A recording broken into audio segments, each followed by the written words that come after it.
In this screencast, I'm going to be talking about the ethical and legal considerations in sport and exercise science research.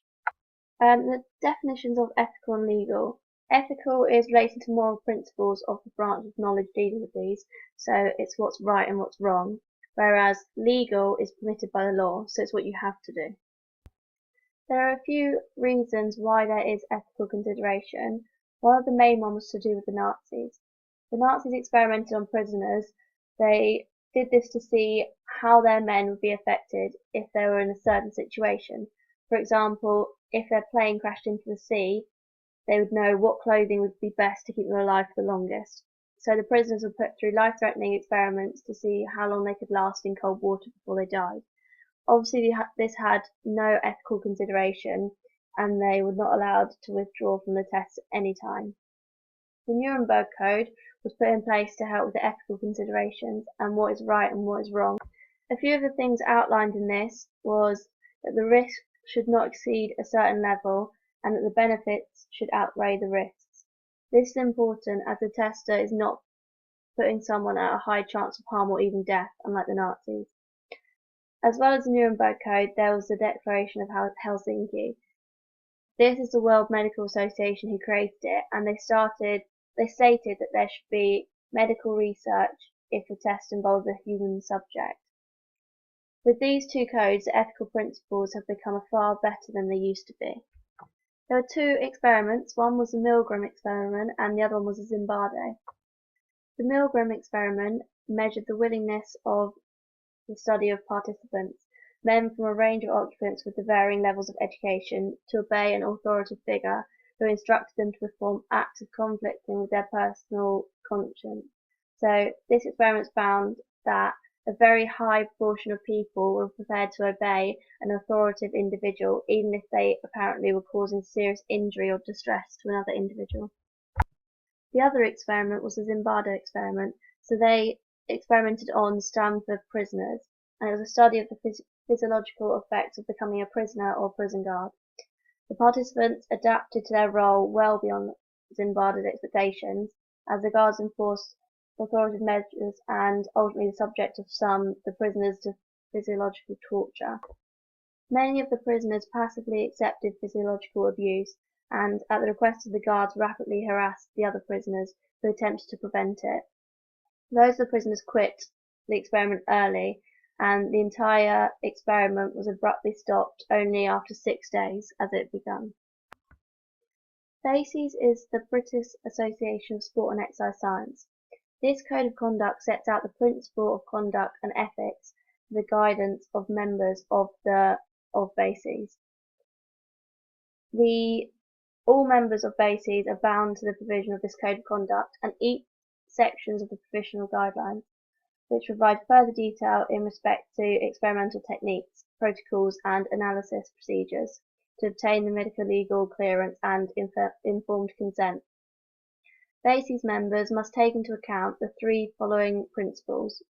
One is that all the clients have the right to expect the highest standards of professionalism, consideration and respect.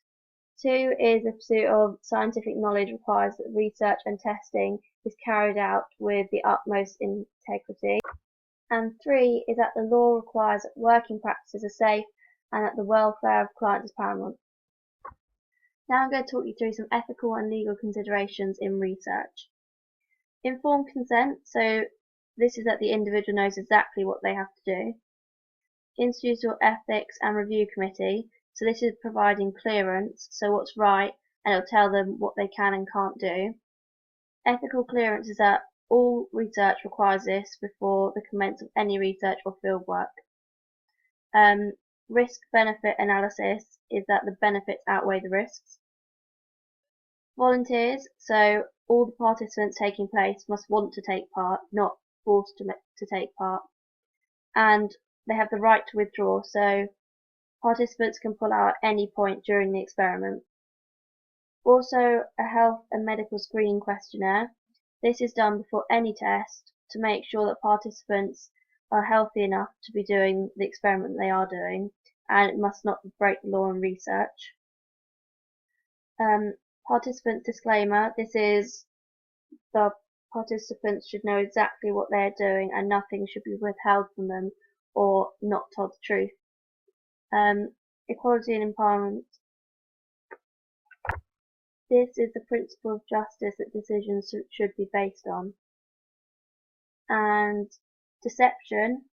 This is that you have to tell them everything that you're doing. You're not allowed to withhold the truth or just to not tell them what you're doing or lie to them, because that will be breaking the law. And then data protection. So data should not be shared with other individuals and it should be kept confidential, which leads on to the next one of confidentiality and anonymity. This means that data shouldn't be shared around, it should be kept confidential, and for example you shouldn't put the individual's name on there, put the name on the results, because then everyone will be able to see what data is whose. Scientific misconduct. So the individual doing the experiment should be skilled and know what they're doing, and they shouldn't leave any results out, even if they're outliers. Bases. This is the code of conduct, so they should abide by these rules and follow the code of conduct. Informed consent is getting consent to do it, so if they're under 18 they need to get their parents to sign what they're doing, but if they're over 18 they can sign it themselves, and it should say exactly what they're having to do in the test, and everything should be laid out in black and white. Health and safety, obviously, so this could be checking the pitch before doing a football game, or the general health and safety of others, so no running with studs in or studs up tackling or something like that. Now I'm going to talk you through some scenarios and explain the considerations for research, but I'm also going to say the consequences if they don't do this. For each scenario I'm just going to state the main considerations, not all of them. So scenario 1. The effects of Lucozade on young football performers see an overall improvement. Some will be given Lucozade and some will be given a drink that they are told is Lucozade. The results will be kept confidential. First of all, the researcher or the tester carrying out the test should be CRB or DBS checked because they're working with young football performers. So this is to make sure they have no criminal records and to make sure they're okay to work with children. If they didn't have this checked, then they could be fined and they could be taken to court. Another one is parental consent. So because these young football performers are under 18, they'll need to get consent from their parents, and on the sheet it will say what they're having to do and what's in the test. Also, a health screening questionnaire will need to be done to see the fitness of the participants, and if they're not fit enough to do it, then they're not allowed to do it. And also, it's on the health screening questionnaire, because they're taking Lucozade, they need to make sure they're not allergic to anything. Also, it's good because the results will be kept confidential. It's good that it's kept confidential because then this won't cause social harm to participants. So if the data goes up online, it won't show whose data is whose. Also, health and safety is the main thing in here because if they're playing football, the tester needs to go check the pitch before any tests are carried out, just to check for holes, for divots, to see if the ground's okay to play it on. If they didn't check this out, then it could cause physical harm to the individuals if they trip over or if there was a hole in the pitch.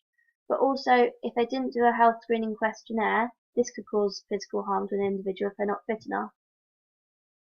And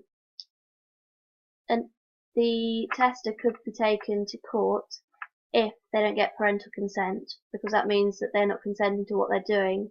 So in theory, they are not volunteers for this. Scenario 2. This is the effectiveness of punishment in an under 18s training camp. Now, first of all, before they even want to test it, they'll need to get ethical clearance. So this is required to make sure that they can commence with the research or the fieldwork. And the Institutional Ethics and Review Committee will provide clearance for this. So this is saying what's right and what's wrong. Because it's punishment and it's under 18-year-olds, then they will be told whether they can go ahead with the test or whether they can't go ahead with the test.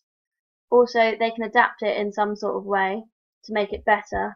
So maybe instead of punishment they could do a strict team talk instead. Moreover, because it's under 18s, they need parental consent, just like the scenario before, because they have to know exactly what they're doing before. And it's good that they have the right to withdraw, because if they're doing punishment, they might not realise how severe it is until they're doing the test, and they may feel uncomfortable, so they may be able to withdraw whenever they want. And it's important that they're volunteers, because they have to want to do it and want to take part, not forced to take part. Now the consequences if they weren't allowed to withdraw or they weren't volunteers would be emotional harm to participants, but also the tester could get fined and taken to court. But with all of this, they would probably need to do a lot of ethical training to know what's right and what's wrong and what they can and can't do. Next scenario is testing the lactic acid threshold of elite athletes and comparing their data with non-elite athletes. All the data will stay confidential. As they are elite performers, the researcher has to have good enough knowledge to know what they're doing to carry out the test, and if anything went wrong, then it could be down on the researcher. As they'll be testing elite athletes, they need to know exactly what they're doing, and if not, then the consequences could be professional or research credibility would be lost, and the test results would be void. Scientific misconduct is also in place, because if the individual doing the experiment, they should be skilled enough to carry out the test, and no result should be left out, even if it's an outlier. Also, it says there that all the data will stay confidential, which is important. If they're elite performers, then they won't want their data shared with others, but also because they're comparing with non-elite athletes, these individuals may not want their data shown either. If deception were to happen, then the researcher may be taken to court for a tribunal. They could also be fined. By deceiving individuals, it's against the law, and therefore it's of greater severity if they deceive people. In this test, it doesn't say exactly what they're doing, so whether they're doing a Wingate test or whether they're just running. However, they'll be told before the test has begun, because they're volunteers, they can withdraw at any point within this experiment. Also, a disclaimer will be carried out, so the participants know exactly what they're having to do, and if they're not told something or the truth is withheld from them, then this is deception. Professional or research credibility could be lost if the test was done wrong, and it would need to be done in the lab, and the data would need to be recorded onto a computer. BASES accreditation could be lost if the test was incorrect, and this would mean that the researcher would lose their status and the guidelines would be broken. In addition, if the researcher is incorrect, then it can affect other researchers who use the data. Physical harm could happen, and if the tester was not scientifically qualified and knew exactly what they were doing because they would be taking blood, they'd need to experiment this and experience it in the past and been taught how to do it. If not, this could cause harm to the athlete. This could affect their job in the future if it went wrong, as they would lose accreditation and their status. And finally, the last scenario. Comparing obesity levels in primary schools by running a series of tests in different areas of the country and comparing the data that's collected. Obesity is a personal subject, therefore this test will have to be carried out in a certain way. So if that isn't done, it will cause emotional harm. So if the data is posted online for everyone to see, like with their names on it, then they'll be able to see information that should be kept confidential. This could lead to individuals being bullied, so this could lead to social harm as well, because they may get bullied for it, not just physical or mental harm. They need to have parental consent, as it's in primary schools, so they'll be under 18. Because of the subject, it can affect individuals mentally and psychologically, so therefore they have to be willing to do the test, not just forced into it. Also, you've got to look at the equality and empowerment, so principles of justice that decisions should be based on, so whether the risks outweigh the benefits. So the risk of someone being hurt by what is done, so getting bullied for it, and then the benefits is just looking at the data and comparing all the data that's collected. And then BASES, so you need to follow the code of conduct, and if not, then they could lose their BASES accreditation. So they've got to look at what's ethically right and what's morally right and what they should or shouldn't do. And if this wasn't done properly and it wasn't kept confidential, then the tester could be suspended, So this could be up to a couple of weeks or it could be up to months.